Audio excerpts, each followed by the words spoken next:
오늘 우리에게 주시는 하나님의 말씀은 잠언 10장 1절부터 16절 말씀입니다. 솔로몬의 잠언이라. 지혜로운 아들은 아비를 기쁘게 하거니와 미련한 아들은 어미의 근심이니라. 불의의 재물은 무익하여도 공의는 죽음에서 건지느니라. 여호와께서 의인의 영혼은 줄이지 않게 하시나 악인의 소욕은 물리치시느니라. 손을 게으르게 놀리는 자는 가난하게 되고 손이 부지런한 자는 부하게 되느니라. 여름에 거두는 자는 지혜로운 아들이나 추수 때에 자는 자는 부끄러움을 끼치는 아들이니라. 의인의 머리에는 복이 임하나 악인의 입은 독을 머금었느니라. 의인을 기념할 때에는 칭찬하거니와 악인의 이름은 썩게 되느니라. 마음이 지혜로운 자는 계명을 받거니와 입이 미련한 자는 멸망하리라. 바른 길로 행하는 자는 걸음이 평안하려니와 굽은 길로 행하는 자는 드러나리라. 눈짓하는 자는 근심을 끼치고 입이 미련한 자는 멸망하느니라. 의인의 입은 생명의 샘이라도 악인의 입은 독을 머금었느니라. 미움은 다툼을 일으켜도 사랑은 모든 허물을 가리느니라. 명철한 자의 입술에는 지혜가 있어도 지혜 없는 자의 등을 위하여는 채찍이 있느니라. 지혜로운 자는 지식을 간직하거니와 미련한 자의 입은 멸망에 가까우니라. 부자의 재물은 그의 견고한 성이요 가난한 자의 궁핍은 그의 멸망이니라. 의인의 수고는 생명에 이르고 악인의 소득은 죄에 이르느니라.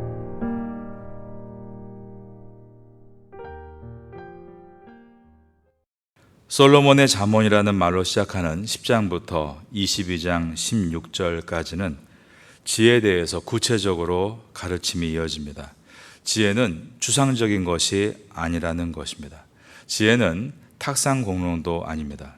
지혜는 삶과 밀접한 관계가 있습니다. 사람들의 삶에 구체적으로 나타나는 것, 그것이 바로 지혜입니다.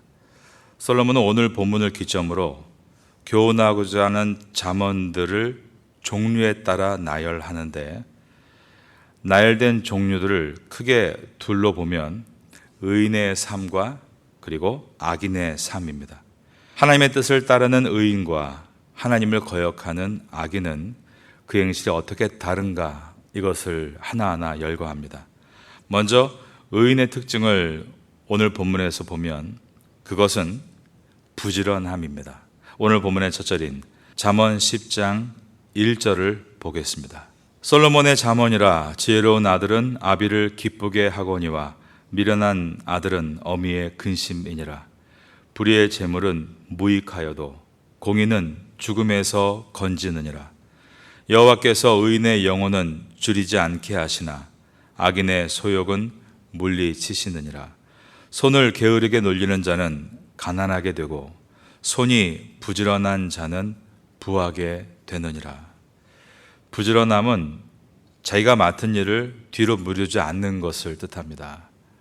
부지런한 자들은 씨를 뿌려야 할 때는 씨를 뿌리고 추수할 시기 때는 수확하는 데 최선을 다하는 사람입니다. 즉 평범함이 바로 부지런함이라는 뜻입니다. 5절을 보겠습니다. 여름에 거두는 자는 지혜로운 아들이나 추수 때에 자는 자는 부끄러움을 끼치는 아들이니라. 이렇게 부지런한 사람들은 풍요를 얻을 뿐만 아니라 하나님이 그것을 인정해 주시고 기뻐하십니다. 의인들의 중요한 특징 중 하나가 두 번째로 자기 입술을 잘 지킨다는 것에 있습니다. 6절입니다. 의인의 머리에는 복이 임하나 악인의 입은 독을 머금었느니라. 사람은 누구나 마음에 가득한 것이 입으로 표현되게 되어 있습니다. 의인들은 그들의 생각과 마음을 선하게 가져가므로 이웃에게도 유익한 말을 할 수 있는 사람이 바로 의인들입니다. 우리나라 속담에 말 한마디로 천냥빚을 갚는다라는 말이 있습니다. 우리의 언어가 그냥 허공으로 사라지는 것이 아니라 엄청난 결과로 이어질 수 있다는 뜻입니다.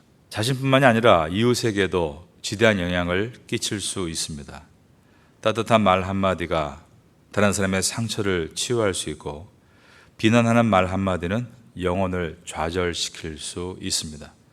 다윗은 사울 왕의 시기심 때문에 큰 위기를 맞고 낙심했을 때 요나단의 따뜻한 격려와 도움에 힘입어서 다시 하나님을 의지할 수 있었다라고 사무엘상은 말씀합니다.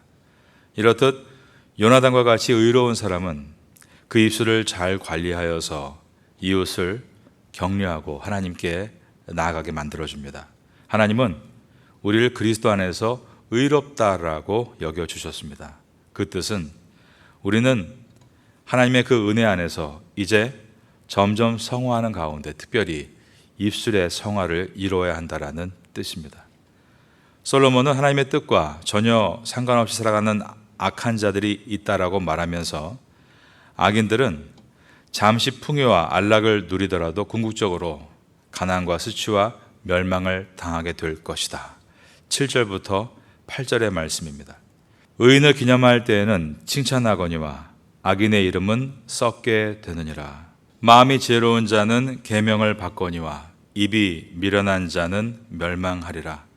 그렇다면 악인의 특징은 무엇일까요? 그것은 무엇보다 게으름입니다. 게으름은 자기에게 맡겨진 일에 충실하지 않고 편하고 쉬운 길을 선택하는 태도를 말합니다. 쉽고 편한 것만 따라가는 게으름은 육체적 영역뿐 아니라 영적 그리고 정신적 영역에도 나타납니다.